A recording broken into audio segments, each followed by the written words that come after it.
दूर किसी जंगल में 2 दिनों से लगातार बहुत तेज बारिश हो रही थी। सभी पक्षी पहले से ही अपना अपना भोजन इकट्ठा करके रख लिए थे। उसी जंगल में 2 पक्षी और भी रहते थे जो बहुत आलसी थे। वो दोनों बस चोरियां करके ही अपना गुजारा करते थे। बुलबुला जी, ना जाने ये बारिश कब रुकेगी। हाय दैया, मुझे कितनी जोरों की भूख लगी हुई है। बुलबुला जी, मैं आपसे हमेशा कहती थी कि जो भोजन आप लेकर के आते हैं उसको इकट्ठा करके रखते हैं, लेकिन नहीं, आप तो मेरी बात जरा सा भी नहीं सुनते हो। अब मैं क्या खाऊं? आपको खाऊं? किसको खाऊं? मुझे कितनी जोरों की भूख लगी है। बुलबुला जी, आप अभी जाओ और मेरे लिए भोजन लेकर के आओ। और हाँ, हमारा बच्चा भी तो भूखा है सुबह से। ना जाने ये बारिश कब रुकेगी। हाँ, बड़ा ही तुम कहने वाली, भोजन इकट्ठा करके रख लो। कितना मेहनत से तो भोजन लाया करता था मैं, मगर माँ बेटा तुम लोग दोनों सारा भोजन खा लिया करते थे। ऐसा नहीं होता था तुमसे कि तुम भोजन इकट्ठा करके रखते, उसी में से इतना भोजन लाता था। मैं भोजन ला ला करके थक जाता था, मगर तुम हो कि चटोरी की तरह सारे भोजन चट कर जाती थी। और अभी जब लगातार बारिश होने लगी, जब मैं भोजन नहीं ला पा रहा हूँ, तो उल्टा मुझे ही सुना रही हो। हाय दैया, बुलबुला जी, बोल तो ऐसे रहे हो जैसे जंगल जंगल घूम करके भोजन इकट्ठा करके लाते थे। काम चोर पति कहीं की, जैसे चोरियां करके लेकर आते थे भोजन, वैसे ही अब भी चोरी करके लेकर के आओ। इतना ज्यादा भाषण क्यों दे रहे हो? मेहनत तो तुमसे होता नहीं है, और जब माँ बेटा भोजन मांगती हूँ तो पसीना निकलने लगता है। हाय दैया, मेरा पति कितना कामचोर है जो हमें भोजन भी नहीं खिला सकता है। मीठी बेटी, अब तो आपको समझ में आ गया होगा ना कि मैं 2 दिन का भोजन क्यों इकट्ठा किया करती थी। मैंने इसीलिए इकट्ठा करके रखती थी कि कहीं हमें बारिशों के दिनों में तकलीफ ना हो भोजन के लिए। जी मम्मा, अब मैं बहुत अच्छे से समझ गई हूँ कि आप 2 दिन का भोजन क्यों इकट्ठा करते थे, ताकि हमें बारिशों के मौसम में कोई दिक्कत ना हो। मम्मा, बारिशों के दिनों में तो पकोड़े बहुत ज़्यादा अच्छे लगते हैं। मम्मा मम्मा, पकोड़े बनाओ ना मम्मा। देखो तो ज़रा, कितनी अच्छी बारिश हो रही है। ऐसे मौसम में मुझे पकोड़े खाने का भी बहुत मन कर रहा है। फिर मीठी की मम्मा पकोड़े बनाकर लाती है और फिर दोनों माँ बेटी मज़े मज़े पकोड़े खा करके आराम से रात को सो जाते हैं। हाय बुलबुला जी, अरे भूख से तो जान निकली जा रही है। अरे कुछ तो करो बुलबुला जी, कितनी जोरों की भूख लगी हुई है, और ना जाने ये बारिश कब रुकेगी। हाय दैया, भूख की मारे तो पेट में चूहे कूद रहे हैं। मम्मा मम्मा, मुझे भी बहुत जोरों की भूख लगी हुई है। मम्मा, मुझे भी कुछ खाने को दो ना। पापा, आप जाओ ना, चोरी कर कर लेकर आओ भोजन। मुझे भी बहुत जोरों की भूख लगी है। ओए भूख, हाय भूख। मेरा प्यारा बेटा, मैं कहाँ जाऊँ इस तेज बारिश में, कहाँ जाऊँ मैं भोजन लाने। जब मैं भोजन चोरिया करके लाता था तो आप माँ और बेटे दोनों मिल करके सारे भोजन खा लिया करते थे एक ही दिन में। अब मैं क्या करूँ, किसके घर में जाऊँ चोरी करने। बुलबुला जी, मेरे सुंदर और प्यारे लंबी चोंच वाले पति जी, जाओ जा करके मीठी नानी के घर से भोजन चुरा कर लेकर आओ। देखो तो जरा, उसकी खिड़की से पकोड़े की महक आ रही है। हाय दैया, कितनी अच्छी खुशबू आ रही है। बुलबुला जी, जाओ तो सही, जा करके भोजन चोरी करके लेकर आओ मीठी के घर से। अच्छा ठीक है मेरी लंबी चोंच वाली पत्नी, थोड़ा कम बोला करो, जा रहा हूँ मैं भोजन चोरी करने।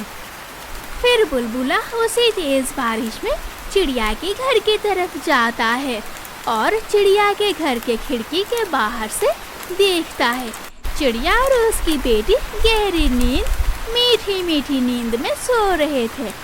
तभी बुलबुला खिड़की के रास्ते से चिड़िया के घर के अंदर आ जाता है और चिड़िया का जमा किया हुआ सारा भोजन चुरा करके वहाँ से चला जाता है। पापा आ गए, पापा आ गए, पापा आ गए। मम्मा देखो तो जरा, पापा आ गए। मेरे लिए मेरे पापा भोजन लेकर के आ गए। मैं भी जब बड़ा होऊंगा तो मैं भी पापा की तरह ही चोरियां करूंगा। बुलबुली और बुलबुला अपने बेटे की ये बात सुनकर दोनों हंसने लग जाते हैं। फिर चिड़िया का चुराया हुआ भोजन तीनों मिलकर मजे मजे से खाने लगते हैं। भोजन खाकर फिर अपने अपने घोंसले में सो जाते हैं।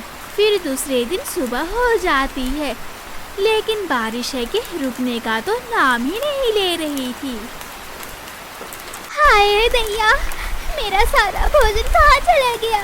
हाय, लगता है मेरे घर में कोई चोर आया था जो सारे भोजन चोरी करके ले गया। हाय दैया, अब मैं क्या करूं? मैं अपने बच्चों को क्या खिलाऊंगी? हाय, मेरा भोजन कौन चोरी करके ले गया? फिर चिड़िया परेशान होकर सोना के घर चली जाती है। सोना बहन, क्या कहूँ, मेरे घर में कोई रात को चोर आया था जिसने मेरे सारे भोजन चुरा लिए। हाय, अब मैं क्या करूँगी सोना बहन? चिड़िया बहन, आप जरा सा भी परेशान मत हो। ये लो, ये मेरे पास सेब है, आप इसे ले जाओ और इससे अपना पेट भरो। फिर चिड़िया वो सेब का फल अपने घर ले जाती है और अपनी बेटी मीठी रानी को दे देती है। उसकी बेटी वो फल खा लेती है।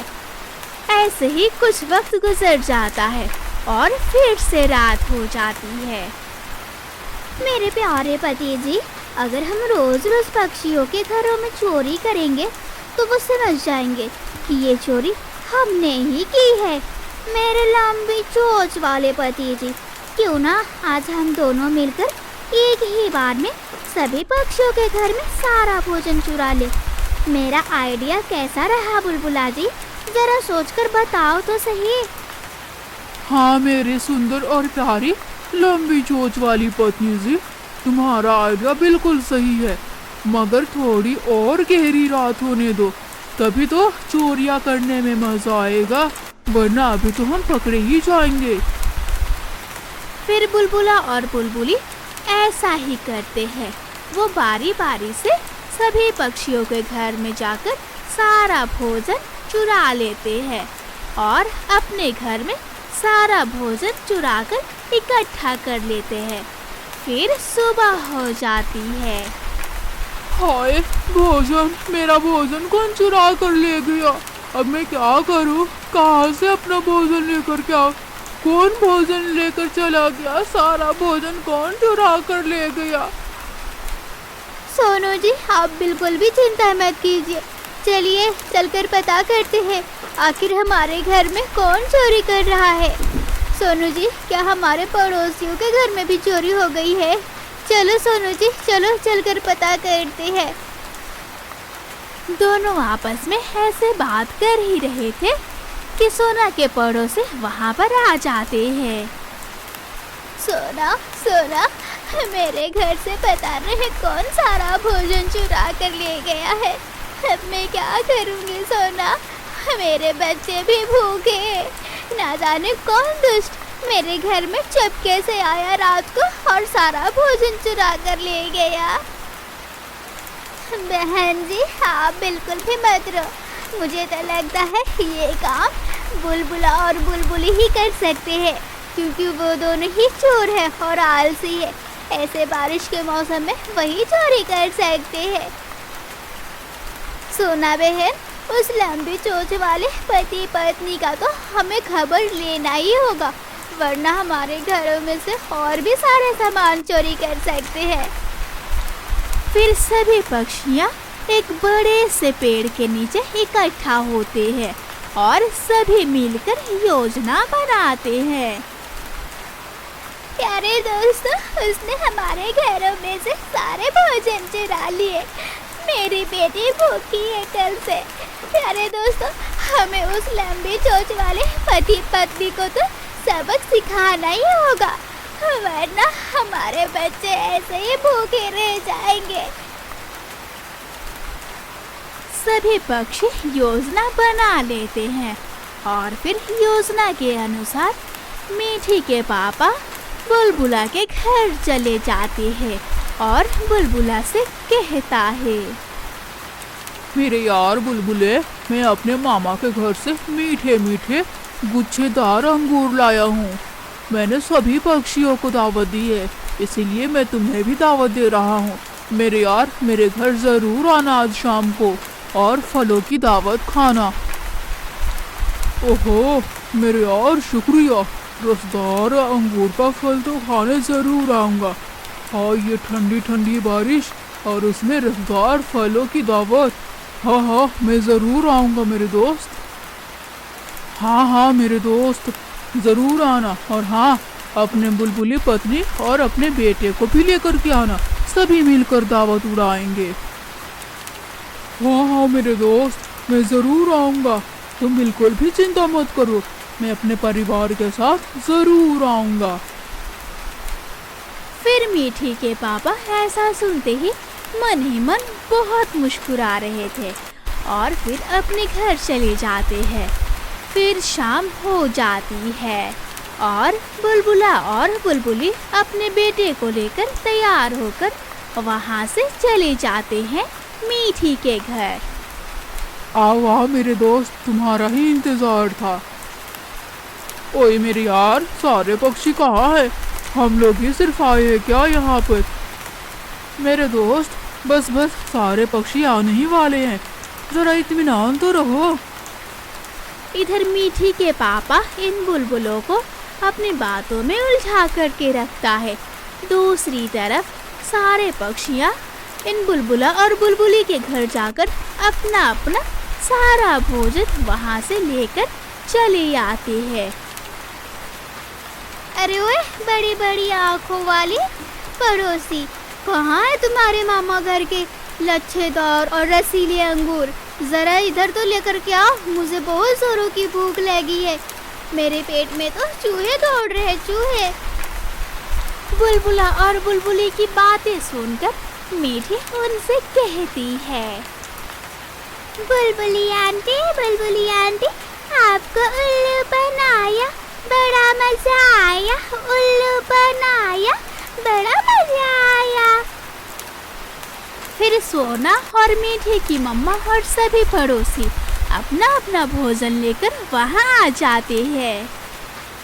मीठी के पापा, हमारा चोरी हुआ भोजन वापस हमें मिल गया है। हम चोर के घर से अपना भोजन वापस लेकर आ गए हैं। मम्मा, हमें बहुत जोरों की भूख लगी हुई है। मैंने कब से नहीं खाना खाया है। मम्मा, मुझे बहुत जोरों की भूख लगी हुई है। चिड़िया, हमने तुम लोगों के साथ बहुत गलत किया है। हमने तुम्हारा भोजन चुरा लिया था। चिड़िया, हमें माफ़ कर दो और हमारे बच्चे को बहुत जोरों की भूख लगी हुई है। मेरे बेटे को कुछ खाने के लिए दे दो। चिड़िया, प्लीज़ मेरे बेटे को कुछ खाने के लिए दे दो। फिर चिड़िया बुलबुला और बुलबुली को एक टोकरी में भोजन दे देते हैं।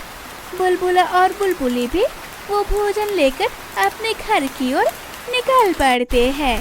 फिर सभी पड़ोसी अपने अपने घरों में बैठकर भोजन खाने लगते हैं और ऐसे ही खुशी खुशी अपना वक्त गुजारने लगते हैं।